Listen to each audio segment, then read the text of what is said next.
તો આ તરફ વડોદરામાં મેયરની અવગણના બાદ દ્રશ્યો બદલાયા છે। મેયર છે મ્યુનિસિપલ કમિશનર સાથે નિરીક્ષણ કરવા ગયા। સ્થાયી અધ્યક્ષ અને ડેપ્યુટી ચેરમેન પણ હાજર રહ્યા હતા। તો કલાલીમાં વિશ્વામિત્રી નદીના કામકાજનું તેમણે નિરીક્ષણ કર્યું હતું અને ત્યારબાદ મેયર પિંકી સોનીએ નિવેદન આપ્યું છે કે વડોદરાને પૂરથી બચાવવું એ પ્રાથમિક છે।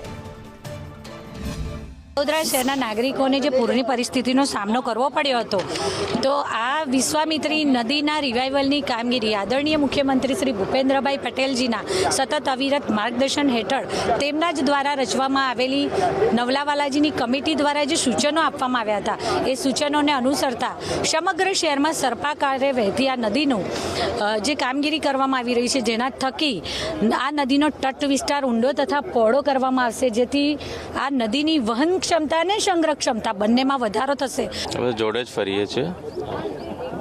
મંગલ પાંડે બ્રિજ ઉપર પણ જોડે જ વિઝિટ કરી હતી। આજે પણ બધા મેયર સાહેબ, ચેરમેન શ્રી, અમારા ડેપ્યુટી મેયર, દંડક, પક્ષના નેતા, અહીંના સ્થાનિક કાઉન્સિલરો એ બધા અહીંયા હાજર છે અને બધા જે કામ છે ચાલે છે એનું નિરીક્ષણ કરી રહ્યા છે બધા, અને જે એમના કદાચ કંઈક સૂચનો હોય એ પણ એમાં લઈ રહ્યા છીએ। એટલે હવે કોઈ મનદુખ નથી? કાલે કોઈ સંકલન થયું હોય, બેઠક થઈ હોય? તો મેયર સાહેબને આપું છું। એટલે લગભગ 20 દિવસ જેટલા પૂર્ણ થયા છે। 20 દિવસમાં લગભગ 93,000 ક્યુબિક મીટર માટી કાઢવામાં આવી છે।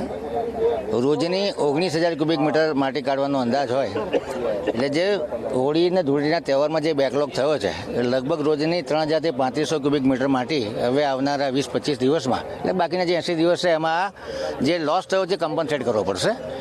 મને લાગે છે કે આ લોસ ઇઝીલી કમ્પન્સેટ થઈ જશે। તમામ એજન્સી, તમામ અધિકારીઓને સૂચિત કરવામાં આવે છે કે મેથેમેટિકલ ફોર્મ્યુલા મૂકી અને રોજની 19,000 ક્યુબિક મીટર માટી 4 સેક્શનમાંથી કાઢવાની હતી, એના બદલે ઓછી નીકળી છે। તો આવનારા દિવસોમાં એ જે ઘટ પડી છે એ ઘટ પૂરી કરવા માટે રોજની આવનારા 20 દિવસ માટે 3500 મેટ્રિક ટન માટી